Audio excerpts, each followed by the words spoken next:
Tere! Mina olen Juhan Koppel, Rakett 69 teadustoimetaja ja näitan teile, kuidas lahendada Rakett 69 linnaplaneerimise ülesannet. Minu ees on üks linnakvartal ning siia tuleb paigutada majad. Kõik on ju väga lihtne, kuid siin tuleb mängu linnaplaneerimine. Meil on ees rida reegleid, millest peame juhinduma. Näiteks, ühes majade reas ei tohi olla kahte ühesugust maja. Teiseks, kõik krundid peavad olema majadega täidetud. Ning kolmandaks, teatud kohtadesse on märgitud numbrid.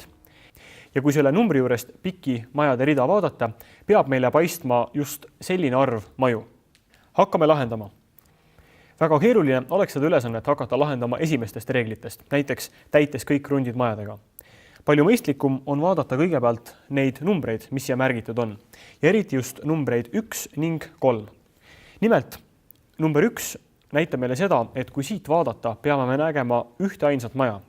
Seega ei ole meil muud varianti, kui võtta kõige pikem maja ning asetada see rivis esimeseks. Sest nüüd, ükskõik, kuidas me paneme teised majad, ei jää need pikima maja tagant paistma ja seetõttu on täidetud kriteerium, et siit vaadates on näha üks maja. Järgmine oluline reegel on see number 3 siin. Selle täitmiseks on meil vaid üks variant, panna kõik 3 maja kasvava pikkuse järjekorras nii, et nad kõik jäävad nüüd üksteise tagant paistma. Number 2-dega on aga veidi keerulisem, sest me ei tea, mis järjekorras need olema peavad. Me teame ainult, et mõlemas number 2-ga tähistatud reas peab üks majadest jääma teise taha peitu. Võime näiteks selle rea täitmiseks panna pikima maja keskele ning lühima ette ja nii tehes oleme saavutanud olukorra, kus korraga on sellest reast näha 2 maja. See number 2-ga rida on täidetav nii, et lisaks pikimale majale on vaja võtta keskmine ning lühim maja ning panna need mingisugust pidi.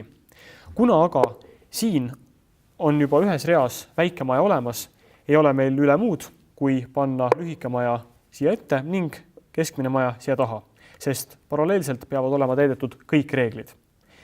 Ning tegelikult ongi nüüd veel täita viimane reegel, ehk kõik krundid peavad olema täidetud. Selleks sobib kõige pikema maja asetamine ainult siia nurka ning keskmise maja asetamine teise nurka. Nüüd on täidetud reegel, kus igas numbriga tähistatud reas on näha sobiv hulk maju ning igas reas on ka erinevad majad, sõltumata sellest, kas seal on number või mitte. Ning näeme, et ka kõik krundid on täidetud. Ja täpselt nii lihtne ongi lahendada Rakett 69 linnaplaneerimise ülesannet.